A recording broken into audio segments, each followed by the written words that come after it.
Halo semuanya, kembali lagi dalam podcast Nandur, podcast yang membahas mengenai semau-maunya. Tapi kami berharap isi dari podcast kami bisa bermanfaat, karena seperti kata nandur yang dalam bahasa Jawa berarti menanam, maka apapun yang akan kita tanamkan dalam konten-konten yang dibuat oleh Nandur, semoga bisa kita panen bersama-sama dan semoga menjadi kebaikan untuk kita semua. Kali ini kita akan membahas mengenai muda berPancasila. Gimana sih? Seberapa jauh sih kita mengenal apa itu Pancasila? Gak usah jauh-jauh ke Pancasila yang begitu filosofis, artinya, maknanya, rasanya, dan lain sebagainya. Contoh saja ada beberapa konten yang menanyakan pertanyaan-pertanyaan sederhana kepada anak-anak muda, bahkan anak-anak kecil, mengenai tokoh atau pelajaran. Anak-anak atau anak-anak muda ini tidak terlalu memahami apa itu. Anak-anak ini lebih memahami soal game yang tiap hari dimainkan. Tidak salah, tapi sebenarnya sangat disayangkan. Selanjutnya mengenai anak-anak muda yang terlihat di media sosial, begitu banyak yang relate dengan overthinking dan lain sebagainya. Mungkin overthinking, kemudian pelariannya ke game dan lain sebagainya adalah kecenderungan anak-anak muda ini dalam pencarian jati diri teman-teman. Kemudian dalam proses pencarian jati diri ini dimanfaatkan oleh banyak peran yang ada di luar. Konten mengenai keagamaan misalkan. Banyak konten-konten keagamaan yang diriletkan dengan kisah percintaan, kisah-kisah mengenai bagaimana kemudian kita mendekatkan diri kepada Tuhan dan lain sebagainya. Konten-konten ini kemudian mudah diterima oleh kawan-kawan muda karena begitu relate dengan apa yang dialami atau dirasakan oleh anak-anak muda. Konten lain misalkan konten-konten keuangan, drama-drama Korea yang begitu populernya di Indonesia, khususnya anak-anak muda,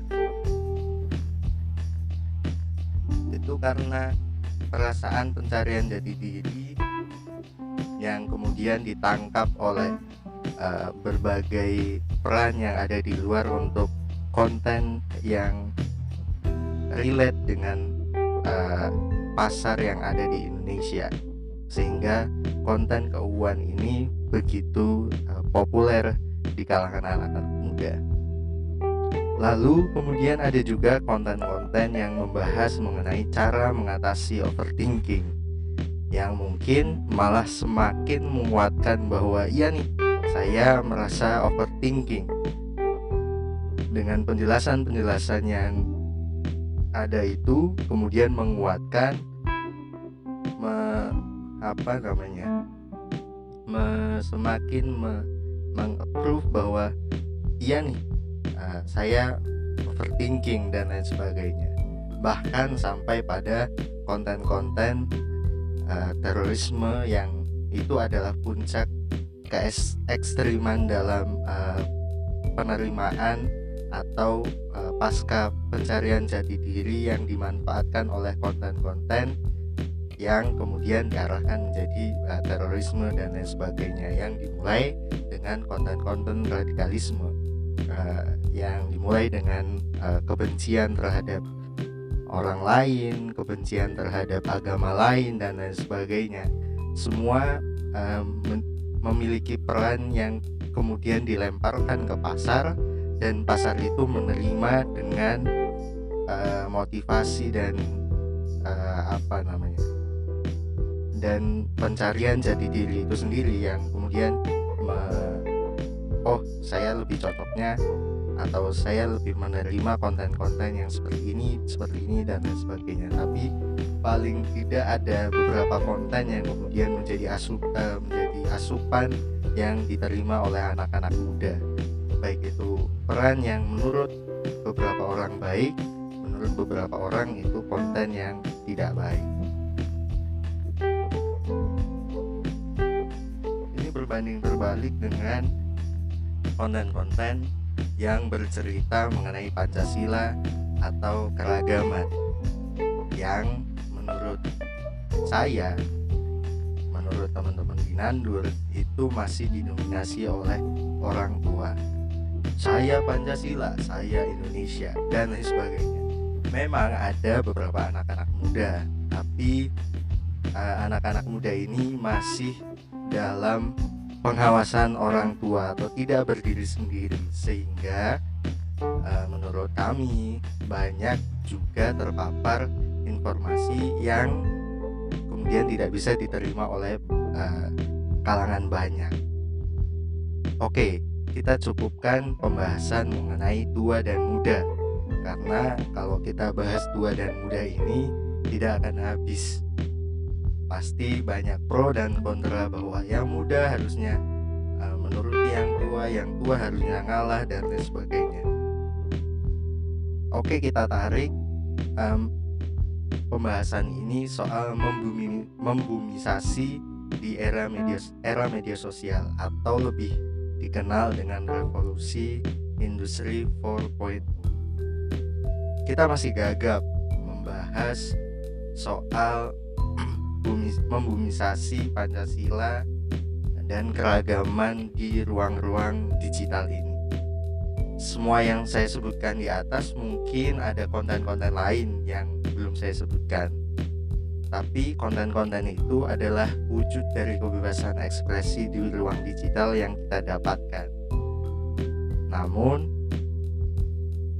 konten-konten itu juga bisa menjadi bumerang bagi keberagaman atau bumerang di ruang digital kita, karena kebebasan yang kita dapatkan harusnya sejalan juga dengan rasa tanggung jawab yang harus kita siapkan, serta memahami bahwa ada hak orang lain juga yang harus kita hormati dan kita hargai. Oleh sebab itu, lewat konten ini atau podcast ini, saya ingin kita sama-sama merefleksikan diri sebagai bangsa. Apa sih langkah yang tepat untuk menyalurkan rasa bahwa betapa Pancasila, Negara Kesatuan Republik Indonesia, Bhinneka Tunggal Ika, dan Undang-Undang 1945 ini masuk ke relung jiwa seluruh tumpah darah bangsa Indonesia. Konten-konten soal keuangan, keagamaan, dan lain-lain itu juga penting untuk mengolah rasa dari teman-teman yang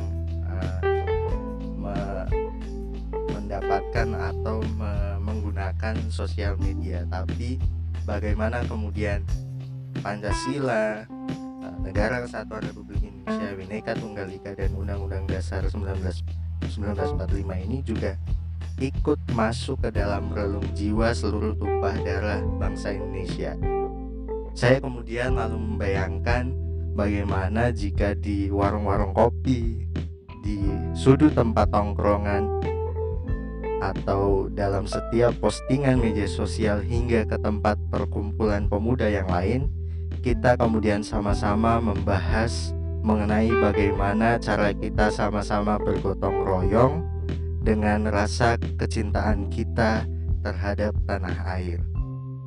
Terakhir dari saya, semoga pandemi ini cepat berakhir. Semoga anak-anak muda tetap bebas berekspresi di ruang digital dengan tetap memahami tanggung jawab dan rasa untuk saling menghormati dan menghargai.